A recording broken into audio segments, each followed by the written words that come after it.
Então agora com vocês a lareira.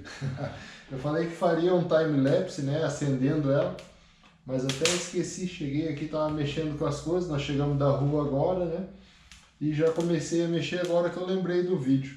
Então nós compramos lenha, né, e eu não sei dizer se é de eucalipto isso aqui, do que é, ó, mas é um saco de lenha que nós compramos no mercadinho aqui perto.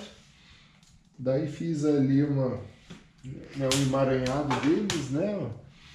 E acendi com esse negócio que eu gosto muito de acender. Vou mostrar aqui, ó. É lá do nosso estado, ó, Paraná Acendedores. Então o acendedor foi bem fácil de acender. E hoje nós vamos curtir uma lareira aqui, né? Não sei se vamos comer fondue, pizza. E é isso, vamos